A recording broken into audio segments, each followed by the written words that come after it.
Okay, look, before we go any further, maybe I should explain a little something about myself. That way at least we understand each other.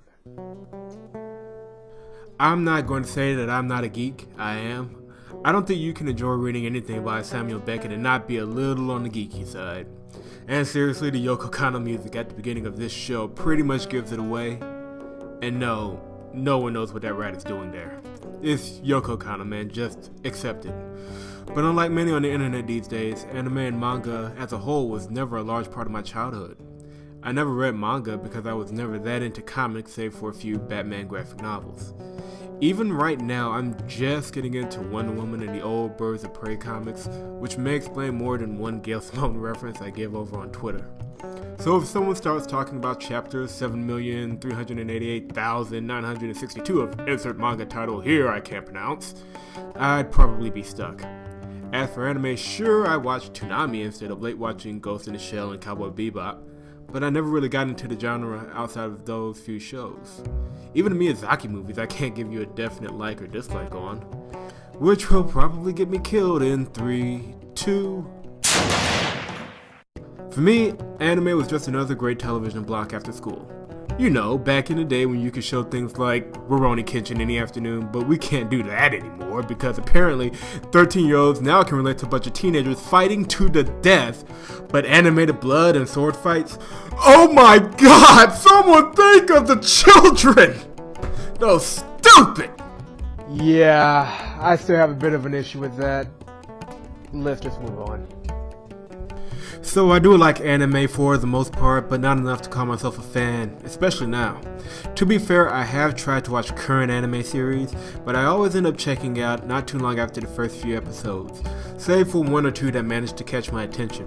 Considering the very nature of this show, I'm willing to admit my feelings on anime in general may be due to my own nostalgic biases that hold up a time when anime was truly a different medium altogether, and didn't have the influence in Western culture that it does right now. Or it could be that current anime series have been tainted completely thanks to my experience with these overrated pretentious twits. But luckily this is a show about English visual novels and not about kicking cold gas in the balls until Clamp screams in agony. Though that day may come, if only to make me feel better. So now we've arrived at the question now, haven't we? JP, you ruggedly handsome channel awesome reject. If you know / like so little about anime and manga, why do you like a genre of gaming whose inspiration comes from anime and manga? Would you believe I read them for the stories? To understand what I just said, you have to take an objective look at the current video game scene. While there are many studios that do try and ensure a solid story with their work, such as Irrational, BioWare, and Bethesda, they are more or less the exception to the rule. As I believe in the free market and capitalism, I'm more okay than others would think as long as there's an alternative. You can have 50,000 Call of Duty clones and the independent game scene is either growing or retracting depending on who you talk to. But even indie game developers can only go so far with their stories and have to keep it balanced with strong gameplay in order to attract an audience. What I'm trying to get across here is something most people already know. Most video games don't need a strong story in order to be a success. However, English visual novels offer something different because, even with critiques on how it works or how it looks, a visual novel's success or failure is dependent purely on the story. It may seem small, but I ask you this. How many games would you own if the only barometer video games were judged by was on how well they told their story? I'm not saying that visual novels are harder to make than other games. I am saying that most English visual novels have a respectable bar to reach instead of just being judged on how well they are compared to their Japanese counterparts.